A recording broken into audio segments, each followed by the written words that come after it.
Hi అండి. అందరూ బాగున్నారా? ఈరోజు నేను చేయబోయే రెసిపీ డ్రై ఫ్రూట్స్ కజ్జికాయలు. దీనికి కావాల్సినవి కేజీ గోధుమ పిండి, హాఫ్ కేజీ మైదా పిండి.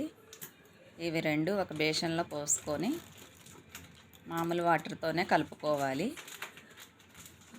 ఇంకా డ్రై ఫ్రూట్స్ పావు కేజీ బాదం పప్పు, పావు కేజీ జీడిపప్పు, బెల్లం, పుట్నాల పప్పు, రవ్వ అన్నీ కావాలి.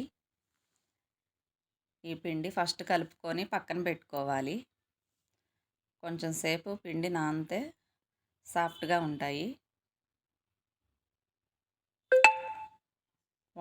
నార్మల్ వాటరే పోసుకోవాలి. పిండి బాగా లూజ్గా కాకుండా గట్టిగా కాకుండా చపాతీ పిండిలా కలుపుకోవాలి.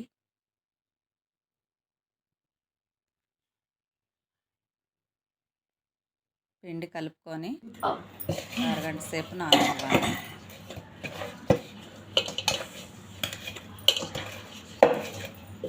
ఇలా బాగా కలుపుకోవాలి. తర్వాత కేజీన్నర పిండికి హాఫ్ కేజీ కొబ్బరి కావాలి. ఎండు కొబ్బరి చిప్పలు సన్నగా తురుము పెట్టుకున్న, బాదం పప్పులు పావు కేజీ, జీడిపప్పు పావు కేజీ, పుట్నాలు పావు కేజీ, బెల్లం హాఫ్ కేజీ తీసుకున్నాను. స్వీట్ని బట్టి బెల్లం వేసుకోవాలి. రవ్వ పావు కేజీ. ఇవన్నీ ఒకదాని తర్వాత ఒకటి బ్రౌన్ కలర్ వచ్చే వరకు వేపుకోవాలి. అన్నీ విడివిడిగా వేపుకోవాలి.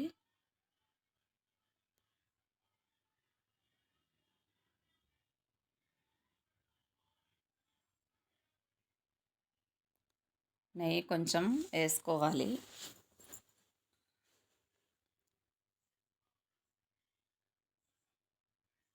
అన్నీ ద్వారగా వేపుకోవాలండి. మేము చేసిన కజ్జికాయలు చాలా బాగా వచ్చాయి. మీరు కూడా ట్రై చేయండి. నేను కొత్తగా వీడియోస్ చేస్తున్నాను.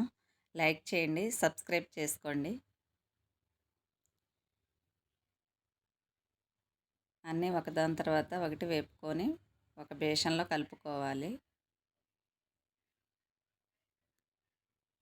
కజ్జికాయలు చేసుకోవడానికి చెక్క కావాలి. చేతితో చేసుకోవడానికి రావు ఇవి.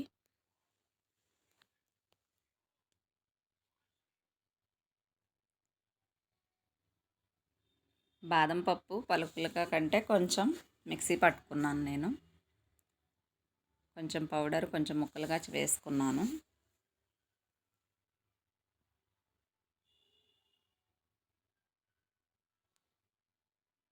బెల్లం కొంచెం దంచుకొని సన్నగా తురిమి పెట్టుకోవాలి. అప్పుడే పగిలిపోకుండా వస్తాయి.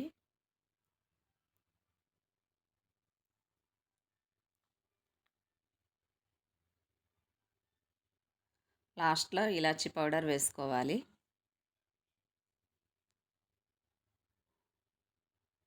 ఈలోగా పిండి నానిపోయి ఉంటుంది.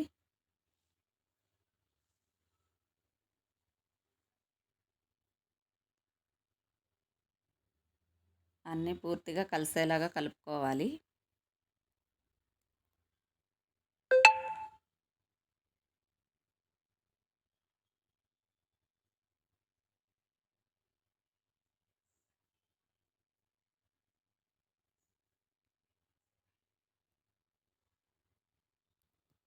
ఇదంతా కలుపుకున్న తర్వాత చిన్న చిన్న ఉండలు చేసుకోవాలి. కలిపిన పిండిని ఇలా చిన్న సైజు పూరిలా చేసుకోవాలి.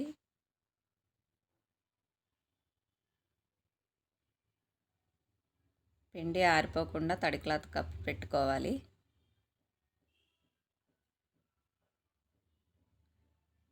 చపాతీ చేసిన దాన్ని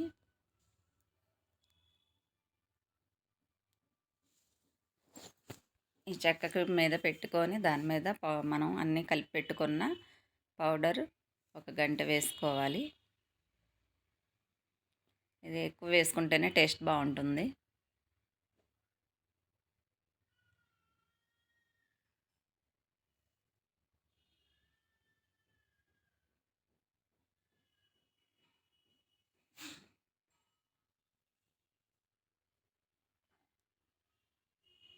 నూనె వేడెక్కిన తర్వాత ఒకదాని తర్వాత ఒకటి వేసుకోవాలి. నేను చేసిన కజ్జికాయలు ఎలా ఉన్నాయో చెప్పండి ఫ్రెండ్స్, మీరు ట్రై చేయండి. లైక్ చేయండి, సబ్స్క్రైబ్ చేసుకోండి.